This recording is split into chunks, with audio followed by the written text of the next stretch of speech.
Chapter 4. The Search. Until one is committed, there is hesitancy, the chance to draw back, always ineffectiveness concerning all acts of initiative and creation. There is one elemental truth, the ignorance of which kills countless ideas and splendid plans, that the moment one commits oneself, Providence moves all. All sorts of things occur to help one that would never otherwise have occurred. A whole stream of events issue from the decision, raising in one's favour all manner of incidents and meetings and material assistance which no one could have dreamed would come his or her way. Johann Wolfgang von Goethe. Waiting for Godot. "What do you want to be when you're grown up?" is the dreaded inane cry from well-meaning aunts and uncles to infant children. This morphs soon enough into anxious queries about examination results. By the time college is on the horizon, many teenagers are ready to wreak physical violence upon adults who pester them with thinly veiled questions and tedious advice concerning their future career. This probably happened to you just as it did to most of us. The best response I ever heard came a few years back from one of my godchildren, delivered with a serene smile and carefully articulated irony to a nosy neighbour. "Oh, I'm going to be a rap god, Mrs. Milburn, and pimp half your brownies." The brown owl who had asked him was anything but amused. Just at the very time hormonal chaos, acne, drugs, alcohol, sport, fashion, gadgets, cars, music, body piercing, partying and sex are emerging as matters of compelling interest, we find ourselves faced with an eternal mantra about earning a crust. All of this is irritating in the extreme, mostly because it harps upon what is patently obvious, that one day we're going to have to make a living. And yet, there is a kernel of wisdom buried in the pulp of these parental and family concerns. The truth is that the vast majority of people doing the asking did not choose their own career. Either they stumbled into it or they were pushed. Knowing this, adults are often subconsciously seeking, however clumsily, to nag the young into confronting as early as possible the biggest decision over which any of us is likely to exercise real control. We do not choose our parents. We do not choose our nationality. We do not choose who we fall in love with. We do not even choose the personality or character of the children we bring into the world, or our own personal characteristics. Random configurations of DNA do it all for us. But we do get to choose, if we're determined enough, what it is we want to do for a living. Most of us flunk this test. Me, for instance. My career as an entrepreneur magazine publisher came about entirely by accident.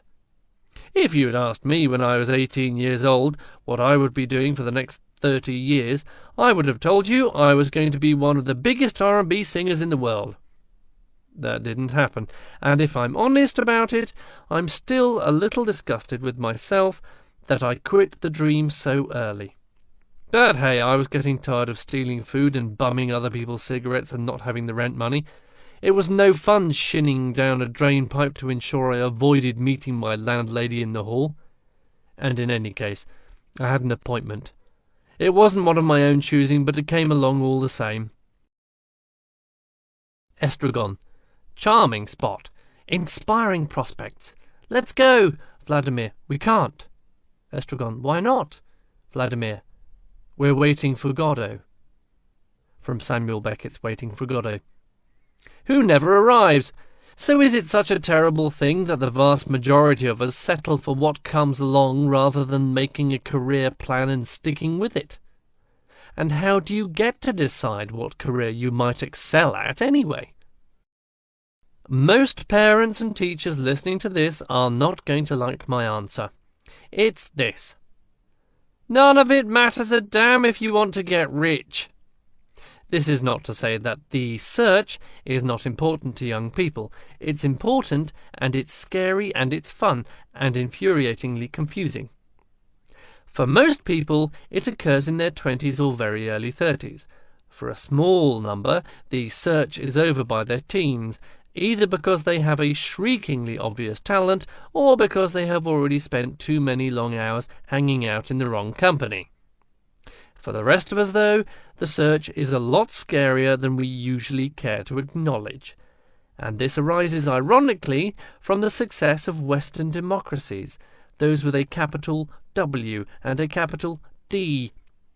They have provided too much choice for younger citizens. Nobody but an idiot would deny this is a good thing, even a wonderful thing, but choices are confusing. They take time to consider, to sample, spit out, and reject. And too many of them provide a ready-made excuse for procrastination and shilly-shallying. Not to mention fantasizing. It came as a shock to me to read in The Week that 20% of British teenagers in school claim they would abandon their education if they could just get themselves on television. In any capacity whatever.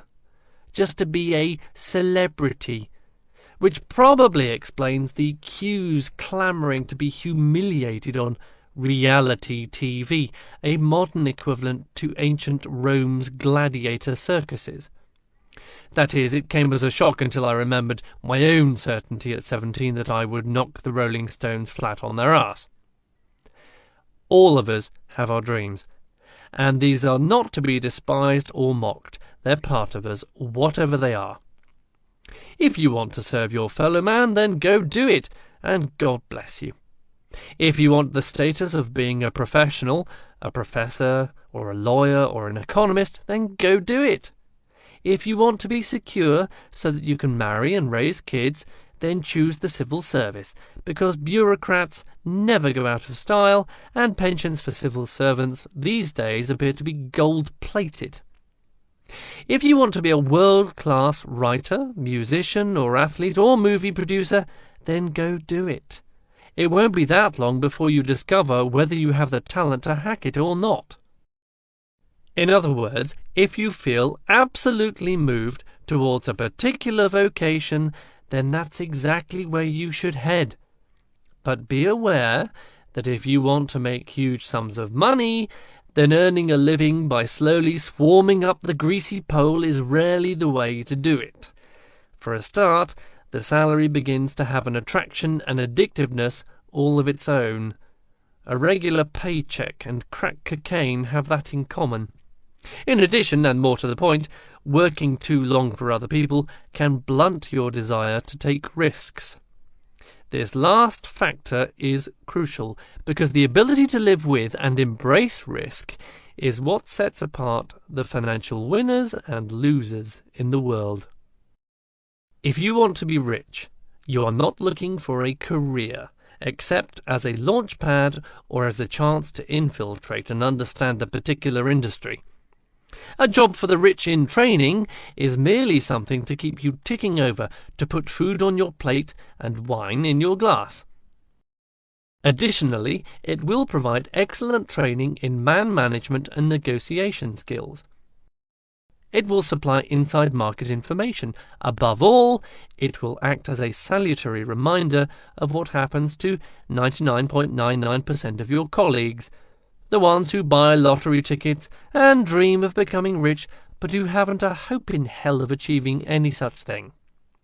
Sounds pretty arrogant and selfish, doesn't it?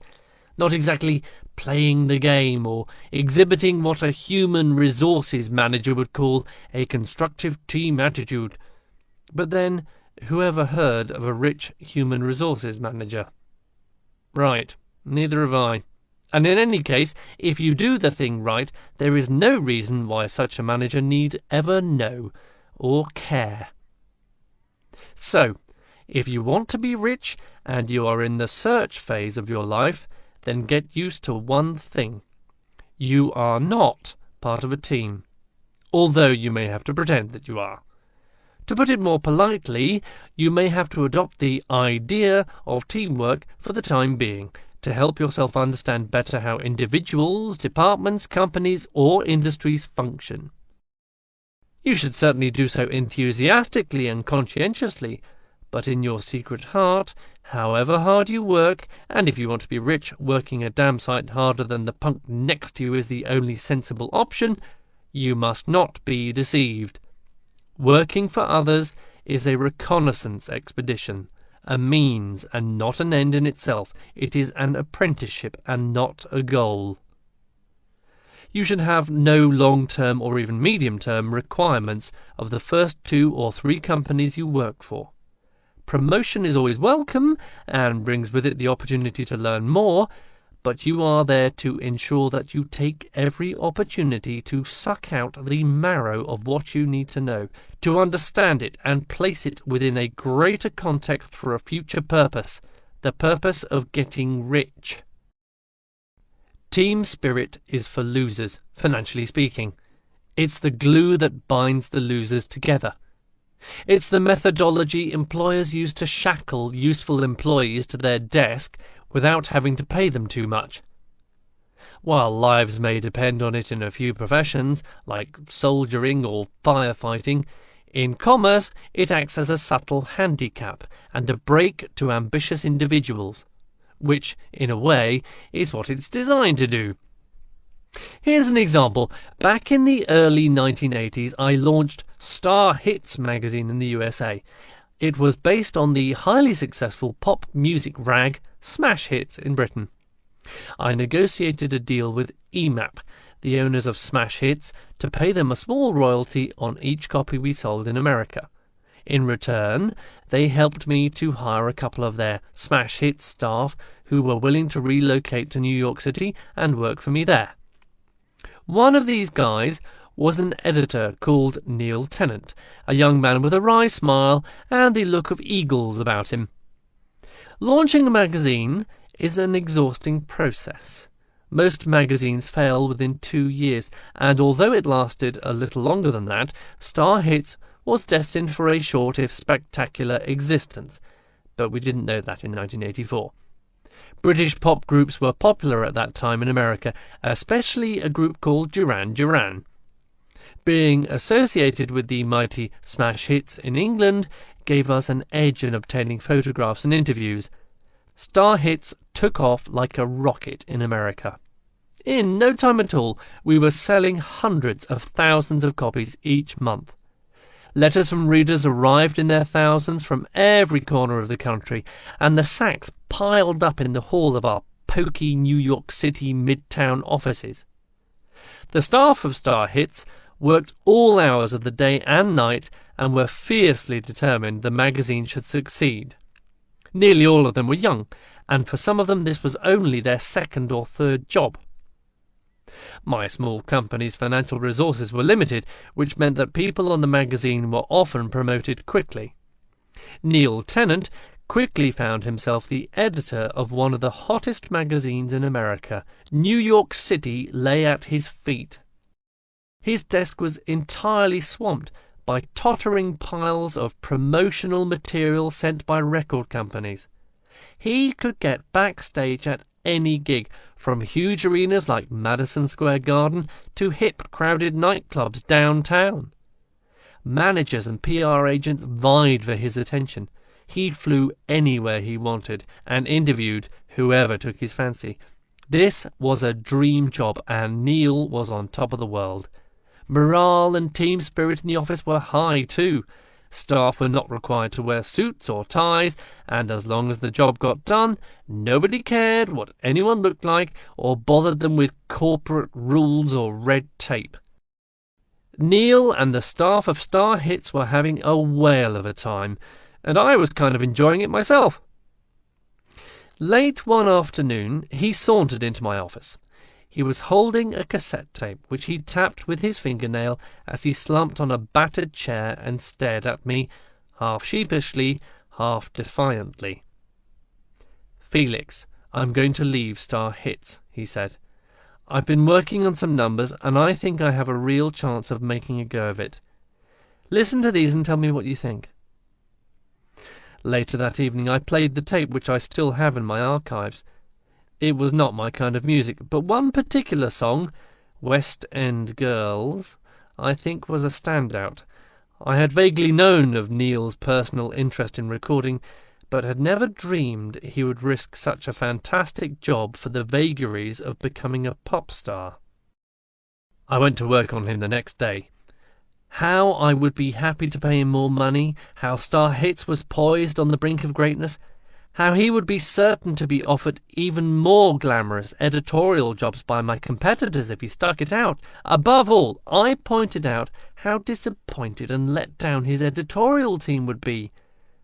No dice. Neil was right. The Pet Shop Boys became huge stars. On his last day at a small office leaving party, he told me that within a year he would make the front cover of Star Hits in his own right. And he did too. When it comes right down to it, team spirit and not letting your colleagues down is a feeble reason for procrastination when opportunity comes knocking. Nearly always it's an excuse to avoid the possibility of humiliating failure. If one of the team you work with inherited 10 million quid tomorrow, do you really believe they would be checking in to keep up morale? Of course not, and neither would you or anyone in their right mind. Which leads us to a note of caution. Those who can never be rich may not want you to become rich. That's an ugly thing to say, but unless you realise and accept that you cannot be one of the boys, that you and your bosses are not in this thing together, that only those who refuse to be conned by the idea of team spirit in the workplace can succeed, unless you come to fully comprehend and understand all this, then you will only make other people rich. You will receive their heartfelt thanks and maybe a gold watch when you retire, but you will not get the money. It's the same with close friends and family members. Consciously and outwardly, they may want you to succeed beyond your wildest dreams, but subconsciously, often without being aware of it themselves, they might be far happier if you failed or only succeeded to a limited degree. It's a selfish world out there, but hey, when you've piled up your first few million in the bank, you can salve your conscience by giving generously to your relatives, or by promoting young managers and waffling on to them about team spirit in your own business. Not that the brightest of them will believe you for a moment. They're the ones you promote fastest, by the way. What else is there to consider during the search? Some industries are more enticing and glamorous than others. Some require huge investment to get off the ground, and some can be made to work in an attic or a garage. And some are growing while others are in decline. Should you choose only to work in glamorous, growing industries?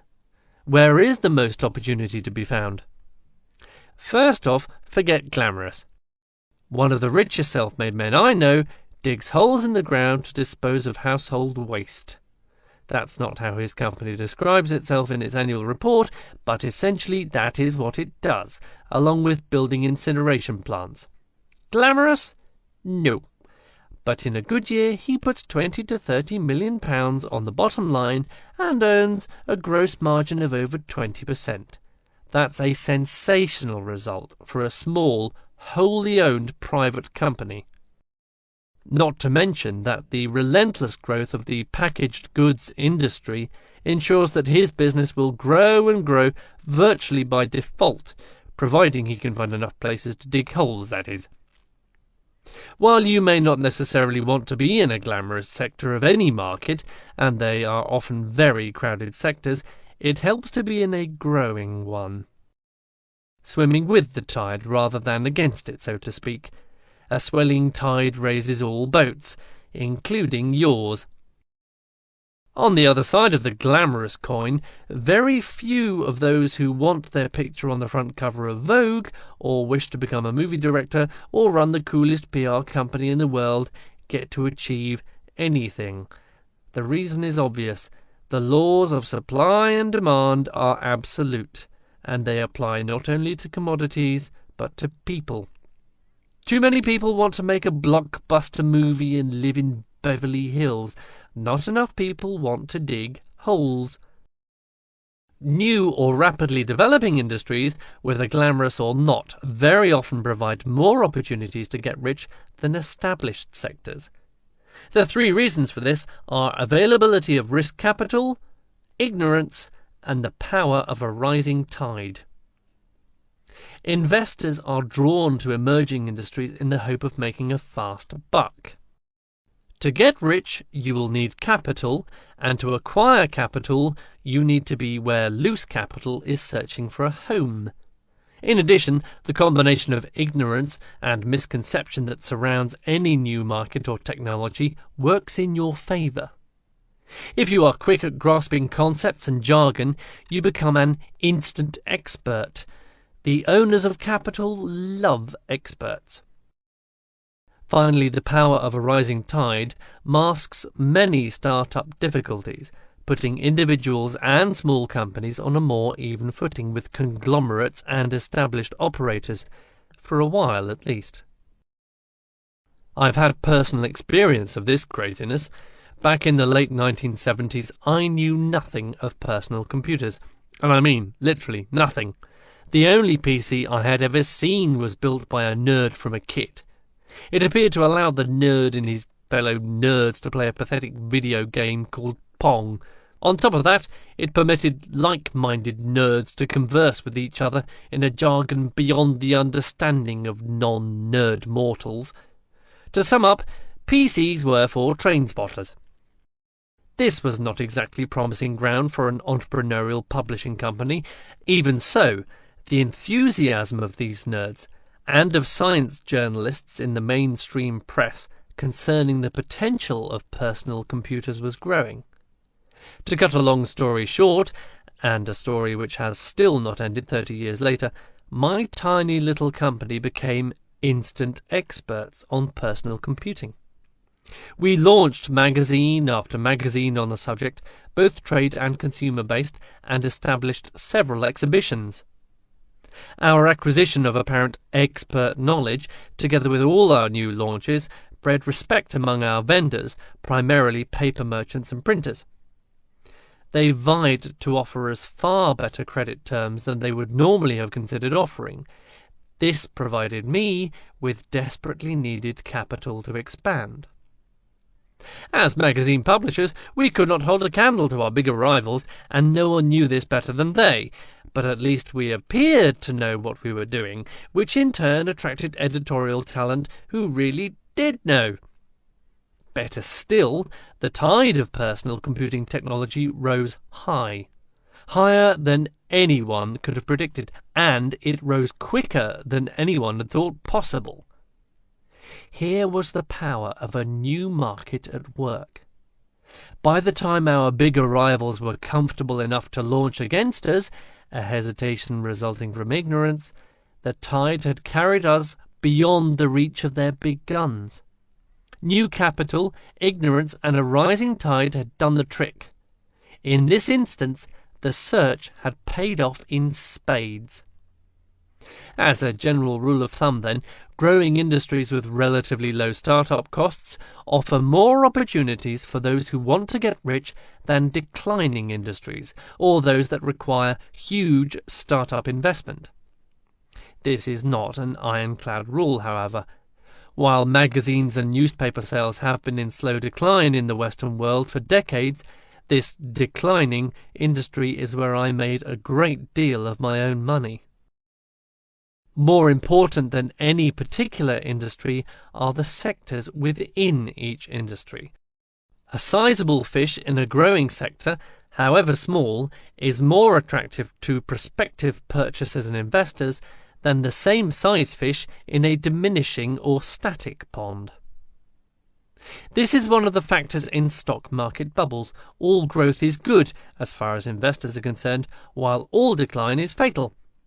I happen to believe that such sentiments are flawed, but what I believe is immaterial. It's what the providers of capital believe that counts, no matter how illogical.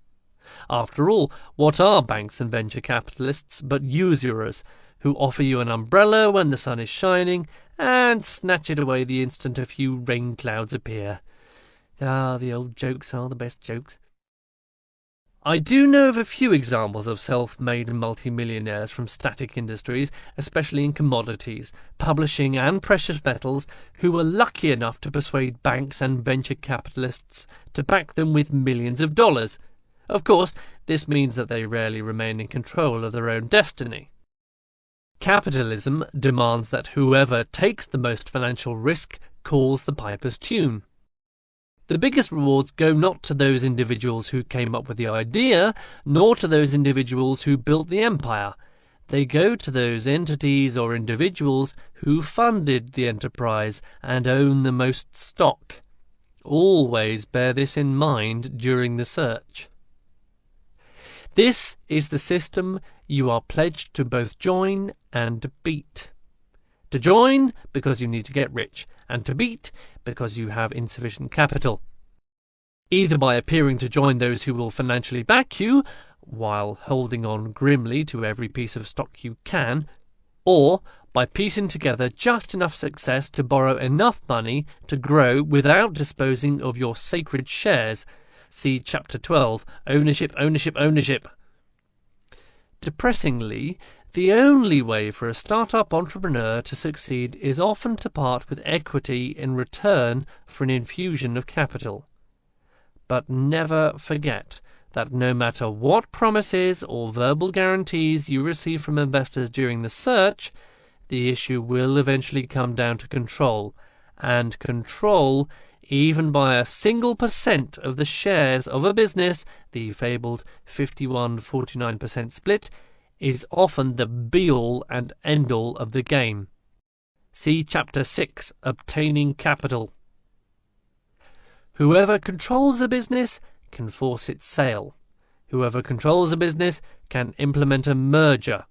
Whoever controls a business can fire you. Whoever controls a business, even by a pitiful 1%, is likely to take a great deal more money out of it than the minority shareholders. Remember, too, that in both private and public companies, not all shares are necessarily equal, either in voting power or financial value. Choosing a growing industry or growing sector of a static industry can free you from such financial control freaks. To gain control of a company, investors often pay well over the odds. However, those still clinging to the residue, even though they are protected from oppression by the majority shareholder in law, rarely see equal value when all is said and done. For a minority shareholder who helped found a company, this can be a bitter pill to swallow. They may even have sold some of their shares to ensure the company's viability, only to discover that having won such a battle, they have lost the war. This is especially true in startups, and even more true in startups that do not require substantial capital investment. While engaged in the search yourself, spare a thought for the software giants of today, most of which were founded in basements, spare bedrooms, and garages a quarter of a century ago. They went through the search themselves, the search for a niche, the search for funding. Once upon a time, the chance was there, for those who could see it, to get in on the ground floor of this potentially huge industry. To most of the geeks and nerds who slaved away creating primitive operating systems and applications for which there were no known uses, 1 or 2 percentage points of their tiny companies appeared to them to be, literally, neither here nor there. Few inventors or creative types make very good managers or businessmen, in case you hadn't noticed. But today, those 1 or 2 percentage points would be worth hundreds of millions of dollars in hard cash. Inch by inch, share by share, the nerds diluted to gain capital to expand and survive. Eventually, the majority of them lost control of their tiny companies. Many became salaried employees of the company they had helped to found. Much depended on whether they lost control prior to or after a public stock offering, but we needn't go into that here. Just a very few, held on to enough stock to become immensely wealthy. Ownership is power. Ask Bill Gates of Microsoft or Larry Ellison of Oracle. But don't ask the guy who claims to have invented the world's first computerized spreadsheet. Last time I heard, he was living on welfare in a crummy district of San Francisco. But we're getting ahead of ourselves. The division of spoils only comes when there are spoils to divide. So how to choose the arena in which you intend to carve yourself a fortune? There are usually 3 factors involved in the search: inclination, aptitude, and fate. We all have inclinations of one sort or another. To me, spending an afternoon inside the bonnet of a classic car with an oily rag for company is my idea of hell. Yet a retired friend of mine works on the 2 classic Rolls-Royces I own whenever he gets the chance, and enjoys it so much he refused to accept payment.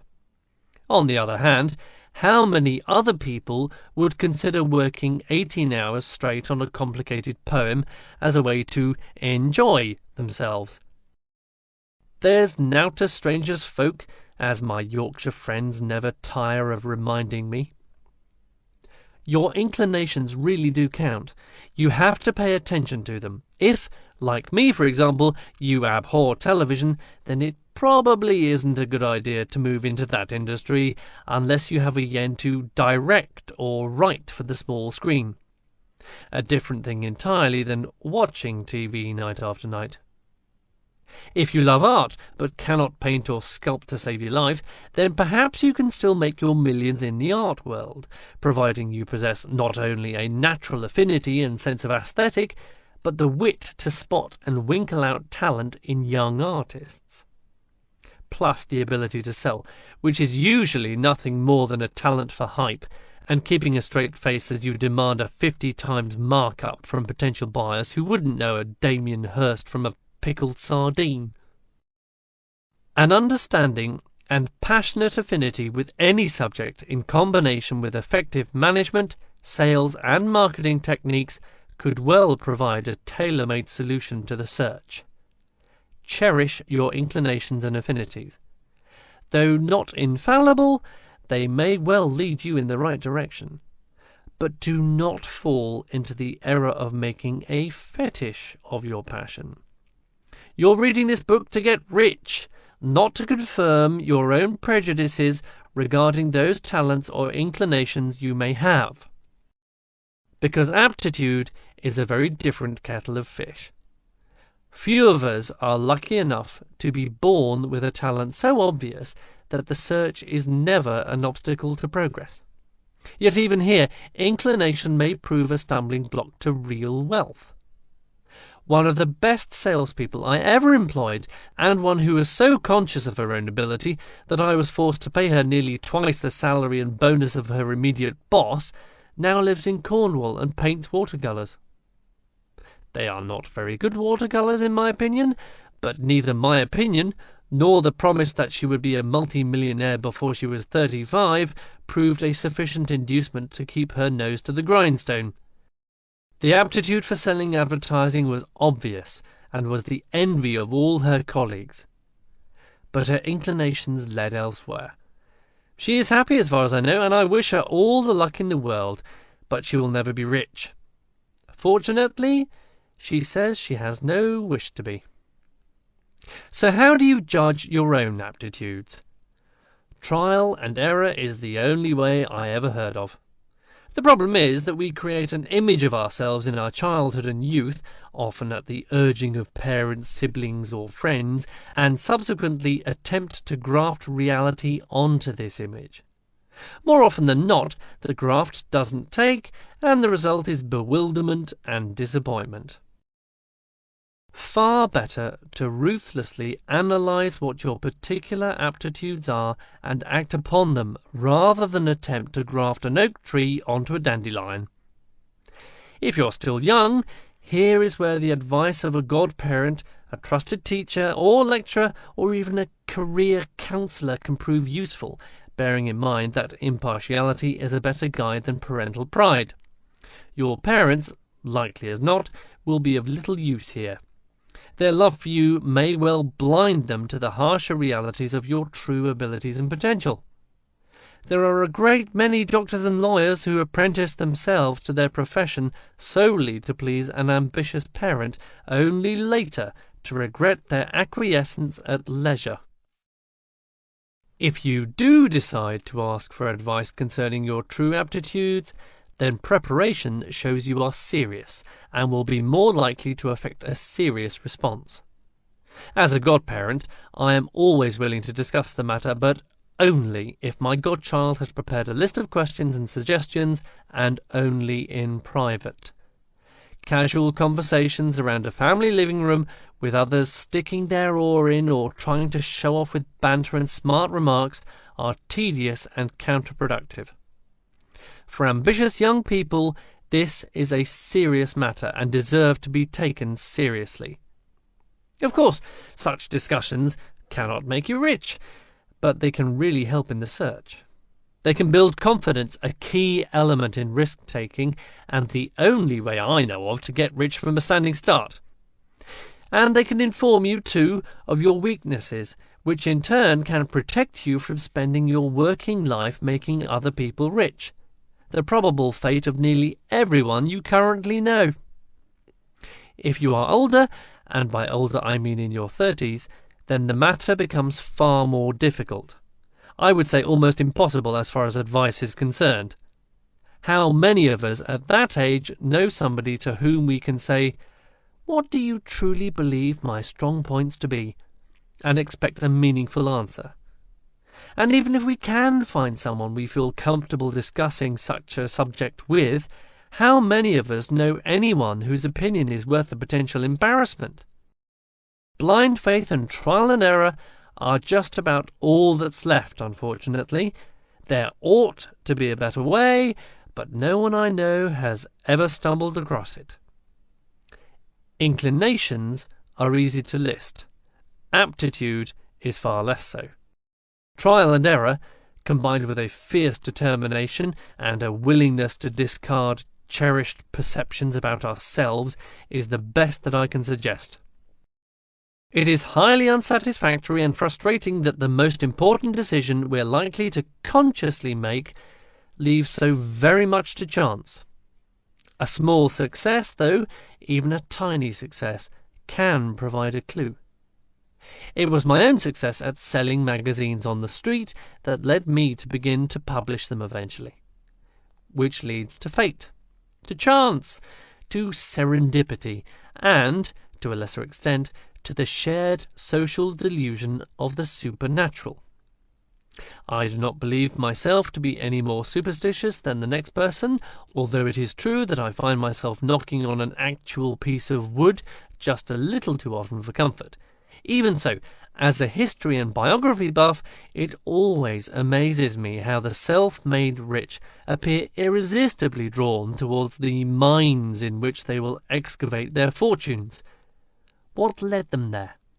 How did they know where to turn? It is the instinct to seize an opportunity when it presents itself that perhaps sets apart the self-made filthy rich from the comfortably poor, the willingness to ignore conventional wisdom and risk everything on what others consider to be folly. One could even argue that it hardly mattered that young Henry Ford was drawn to automobiles, or that Reuben Rousing chose packaging, or that Bill Gates gravitated to software to create those vast fortunes. I would be open to persuasion that had their roles and the century in which they lived been reversed, then they would have done just as well and raised themselves every inch as high from the common herd financially. Their ability to take chances and to subsequently exploit initial success counted more than their inclination towards a particular industry. Their execution of a strategy trumped the subject of their obsession. Luck, fate, chance? Although I'm reluctant to even write these words, without them it appears nothing can be done. See Chapter 10, A Few Words About Luck. While it infuriates me to admit it, there are just too many people I'm acquainted with who appear to draw bad luck to them for this not to be so. If the influence of luck is a delusion, then all I can say is that the delusion is virtually universal. The filthy rich are not gods. They are men and women who put on their underwear in the morning pretty much as you do. It is true that they were in the right place at the right time and did the right thing. The difference is that in some way they placed themselves in fate's way, then grasped her by the forelock as she sprinted past. Lady Luck is bald behind, says the old proverb. To put it less fancifully, they were lucky in the search and skillful in their follow-up. Boldness helped, conquering fear of failure helped, persistence helped, but without some luck, no one can get anywhere in the search to discover the exact arena in which to do battle, the arena that suits an individual's aptitudes and inclinations. Boldness? The most successful generals or admirals in military history shared one characteristic. They were willing to ignore orders and risk utter disgrace in order to exploit rapidly changing circumstances. When the chance came, they recognized an opportunity, weighed the odds swiftly, and placed their lives and careers on the line to snatch a victory, not to mention the lives and careers of those around them. The three great quotes concerning luck for me are these. Luck is preparation multiplied by opportunity. Seneca, the Roman philosopher. The harder I practiced, the luckier I got. Gary Player, golf champion. Luck is a dividend of sweat. Ray Kroc, McDonald's founder. Fortune favours not just the brave, but the bold. Boldness has a kind of genius in it, as Goethe pointed out. It can lead to complete failure and defeat, because conventional wisdom often proves to be, at least, wisdom of a kind. But should boldness succeed, should the chance be seized and sufficiently well executed, then success will surely lead to glory. All around us, every day, opportunities to get rich are popping up. The more alert you are, the more chance you have of spotting them. The more preparation you've done, the more chance you have of succeeding.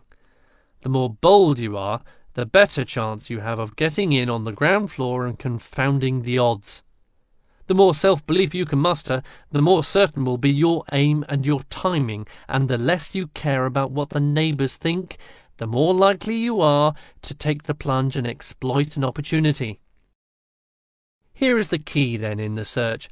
Whatever your inclinations, your aptitude, your abilities, or your preferences, never shrink when opportunities arrive.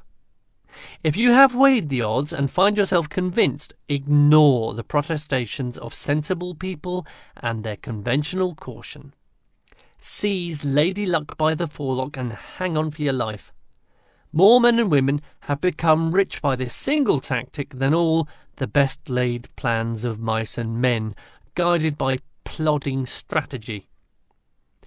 Chances come to everyone in life, in all shapes and sizes, often disguised, and more often radiating risk and potential humiliation. Those who are prepared to analyse the risk, to bear the humiliation, and to act in deadly earnest, these are the lucky ones who will find themselves, when the music stops, holding a pot full of money.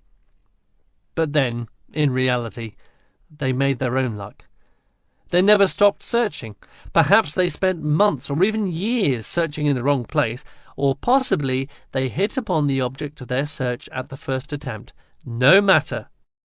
Having found what they needed, where they needed it, and having done what they judged needed doing, their search is over. And it is they who will become rich.